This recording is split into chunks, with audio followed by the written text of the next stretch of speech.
Bismillahirrahmanirrahim. Assalamualaikum warahmatullahi wabarakatuh. Hai anak-anakku kelas 4C. Alhamdulillah hari ini bertemu lagi bersama Bapak dalam pembelajaran tematik. Hari ini masih di tema 7 ya. Lalu memasuki subtema 2. Nah, di subtema 2 hari ini Bapak akan membahas mata pelajarannya Bahasa Indonesia. Silakan kalian siapkan buku tema 7-nya ya. Baik anak-anak, Bahasa Indonesia pada tema 7, subtema 2 ini ada 2 pembahasan. Yang pertama, menuliskan pengetahuan baru dari teks bacaan. Nah, tentunya kalian pernah membaca buku kan? Tentunya pernah, bahkan sering membaca buku, ya. Nah, dalam buku tersebut, ya, di situ banyak teks bacaannya, ya. Entah itu teks bacaannya tentang dongeng, cerita, ataupun tentang berita.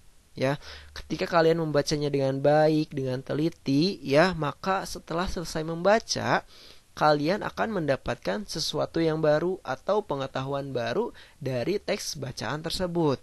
Artinya, yang tadinya tidak tahu menjadi tahu, ya, itulah yang disebut dengan pengetahuan baru yang kalian dapatkan pada teks bacaan.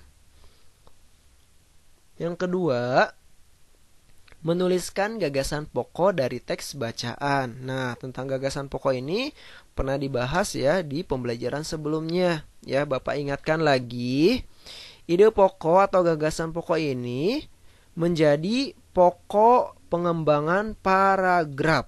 Ya, artinya adalah pengembangan paragraf ya pada setiap paragrafnya. Ide pokok terdapat di kalimat utama. Dan setiap satu paragraf hanya ada satu ide pokok, ya. Baik anak-anak, kita lanjutkan biar kalian lebih paham. Nah, silakan kalian buka buku tema 7-nya di halaman 97. Di situ ada teks tentang keunikan pakaian adat Kalimantan Barat, ya. Silakan nanti kalian baca teks ini, ya. Nah, anak-anak, Bapak sudah membaca tentang keunikan pakaian adat Kalimantan Barat ini ya, dari paragraf 1 sampai paragraf 4 karena ada 4 paragraf ya. Nah, setelah Bapak baca ya, Bapak menemukan informasi baru atau pengetahuan baru ya dari teks bacaan tersebut. Apa itu? Ya, tuliskan informasi baru yang didapatkan pada bacaan tersebut. Nah, Bapak tuliskan ya informasinya seperti ini. Pakaian adat dari Kalimantan Barat mempunyai keunikan. Pakaian adat laki-laki dinamakan King Baba dan untuk perempuan dinamakan King Bibinge. Karena perlengkapan pakaian adatnya unik, pakaian adat ini juga dikenal dengan nama pakaian perang. Nah, ini informasi yang Bapak dapatkan. Silakan kalian boleh tambahkan ya kalau kalian menemukan informasi yang lainnya. Ya, nah itulah anak-anak untuk mencari pengetahuan baru atau informasi baru dalam teks bacaan. Tentunya yang pertama kalian baca terlebih dahulu teks tersebut sampai selesai. Ya, yang kedua baca dengan baik dan teliti. Ya, dan yang ketiga kalian simpulkan informasi apa saja yang kalian dapat pada teks tersebut. Kemudian tuliskan di buku. Ya, itulah untuk mencari pengetahuan baru. Ya. Baik anak-anak, selanjutnya menuliskan ide atau gagasan pokok dari teks bacaan keunikan pakaian adat Kalimantan Barat ya. Masih tentang pakaian adat Kalimantan Barat ya. Nah, di sini akan membahas tentang ide atau gagasan pokok. Ya, tadi Bapak sudah jelaskan ya tentang ide dan gagasan pokok ini. Nah, tadi Bapak sudah menyebutkan ada 4 paragraf ya. Nah, nanti Bapak di sini akan membahas setiap paragrafnya karena setiap paragraf mempunyai satu ide atau gagasan pokok ya. Baik anak-anak, kita bahas dulu paragraf yang pertama. Bapak akan bacakan ya. Kalimantan Barat adalah salah satu provinsi terluas di Indonesia. Luasnya wilayah Kalimantan Barat membuat penduduknya memiliki asal-usul yang sangat heterogen. Akan tetapi, suku yang paling dominan di provinsi ini adalah suku Dayak dan suku Melayu. Kedua suku ini mempengaruhi bagaimana kebudayaan dan adat istiadat yang berkembang di Kalimantan Barat. Pengaruh tersebut misalnya dapat kita lihat dari pakaian adatnya. Nah, tadi di halaman 97 di situ ada gambar pakaian adat Kalimantan Barat ya. Nah, baik anak-anak, kita bahas lagi tentang ide pokok atau gagasan pokok ya. Nah, di sini paragraf pertama ya, di sini disebutkan ya, Kalimantan Barat itu ada di provinsi di Indonesia ya, salah satu provinsi di Indonesia. Lalu di sini disebutkan Kalimantan Barat membuat penduduknya memiliki asal-usul yang sangat heterogen. Tetapi di sini dijelaskan lagi bahwa di Kalimantan Barat itu ada suku Dayak dan suku Melayu. Ya. Nah, di sini nih dijelaskan lagi tentang kebudayaan dan adat istiadat yang berkembang di Kalimantan Barat. Nah, artinya anak-anak di paragraf pertama ini ya, ide pokoknya yaitu asal-usul kebudayaan dan adat istiadat. Karena di sini membahas tentang asal-usul kebudayaan dan adat istiadat di Kalimantan Barat ya. Baik, kita lanjutkan ke paragraf 2. Di masa silam, penduduk Kalimantan Barat mengenakan pakaian adat yang sangat sederhana. Pakaian adat Kalimantan Barat tersebut bernama King Baba dan King Bibinge. King Baba adalah pakaian adat untuk laki-laki. Dalam bahasa Dayak, King berarti pakaian dan Baba berarti laki-laki. Pakaian ini terbuat dari bahan kulit kayu tanaman ampuro atau kayu kapuo.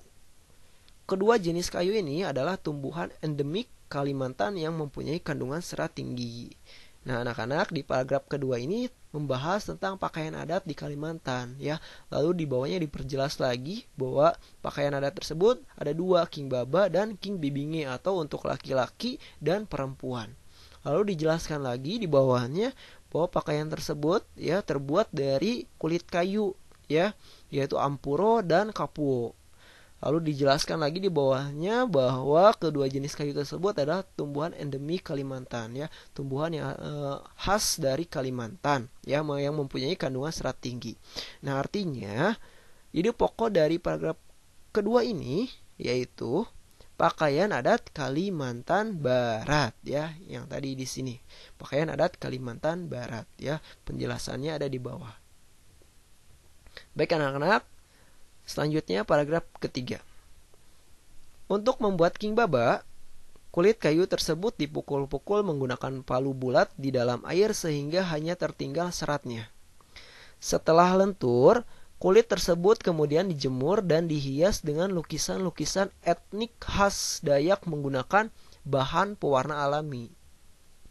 Kulit kayu dibentuk sedemikian rupa sehingga menyerupai rompi tanpa lengan dan sebuah celana panjang. Sebagai hiasan, serat kulit kayu tersebut juga dibuat menjadi semacam ikat kepala. Sebagai pelengkapnya, ya, pelengkap hiasannya, biasanya laki-laki, ya, adat suku Dayak di Kalimantan Barat juga menyelipkan sehelai bulu burung enggang, ya.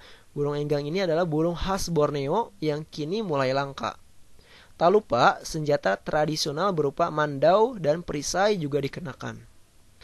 Terlebih ketika mereka hendak berperang. Oleh karena itu, tak jarang pakaian adat Kalimantan Barat ini juga dikenal dengan nama pakaian perang. Ya, nah anak-anak di sini masih membahas tentang pakaian adat, ya. Tetapi di sini pakaian adat laki-laki, ya. Nah, di sini dijelaskan ya bahwa pakaian adat laki-laki juga ada perlengkapannya ya. Ada ikat kepalanya ya, lalu ada hiasan sehelai bulunya ya, ciri khas burung Borneo ya, lalu membawa senjata tradisional ya, kemudian seperti yang sedang berperang. Nah, itu adalah perlengkapan atau hiasan untuk pakaian adat laki-laki. Nah, berarti anak-anak, di paragraf ketiga ini, ya, ide pokoknya yaitu perlengkapan pakaian adat laki-laki Provinsi Kalimantan Barat, ya. Karena di sini membahas tentang perlengkapan pakaian adat laki-laki Provinsi Kalimantan Barat. Selanjutnya, yang terakhir, paragraf 4 ya.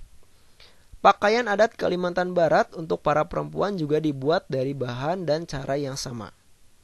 Pakaian adat perempuan disertai dengan perlengkapan antara lain penutup dada, stagen, kain bawahan, serta berbagai pernik lainnya seperti kalung, manik-manik, dan hiasan bulu burung enggang di kepalanya. Beberapa perhiasan lainnya dikenakan diantaranya jarat tangan atau gelang tangan ya, yaitu gelang yang dibuat dari pintalan akar tanaman tengang. Nah, di sini membahas tentang pakaian adat pada perempuan ya. Dibuatnya dari bahan dan cara yang sama ya, seperti pakaian laki-lakinya. Lalu di sini juga ada perlengkapan ya untuk pakaian perempuannya ya, antara lain ada penutup dada, stagen ya, kain bawahan serta berbagai pernik lainnya ya. Jadi di paragraf 4 ini ide pokoknya yaitu perlengkapan pakaian adat perempuan Provinsi Kalimantan Barat ya, karena di sini membahas tentang perlengkapan pakaian adat perempuan Provinsi Kalimantan Barat. Nah, baik anak-anak, itulah untuk pembahasan ya tentang pengetahuan baru dari teks dan gagasan pokok pada teks bacaan. Nah, untuk tugas bahasa Indonesianya ya, yang pertama, salinlah informasi baru dan ide pokok setiap paragraf tersebut di halaman 98. Ya, nomor 1 dan nomor 2 ya, bisa kalian lihat ya di halaman 98. Silahkan apa yang tadi Bapak bahas ya, silahkan kalian salin pada halaman 98 ya. Jika sudah disalin ya, jika sudah selesai, kirim hasilnya di KI 3 Bahasa Indonesia ya. Ingat ya, dikirim di KI 3 Bahasa Indonesia. Dan yang ketiga nih tugasnya ya, kirim foto pakaian adat waktu kecil ya via WhatsApp Bapak. Nah, untuk poin yang ketiga ini, kalau ada ya, jika ada fotonya, jika kalian memiliki pakaian adat waktu kecil ya, silakan kalian kirimkan lewat WhatsApp Bapak. Tapi kalau tidak ada, tidak apa-apa ya. Tidak usah dikirimkan karena nggak ada ya. Baik anak-anak, itulah untuk pembahasan hari ini. Mudah-mudahan apa yang Bapak sampaikan melalui video ini bermanfaat untuk semuanya. Terima kasih dari Bapak. Tetap jaga kesehatan. Tetap semangat dalam mengikuti pembelajaran jarak jauh ini. Wassalamualaikum warahmatullahi wabarakatuh.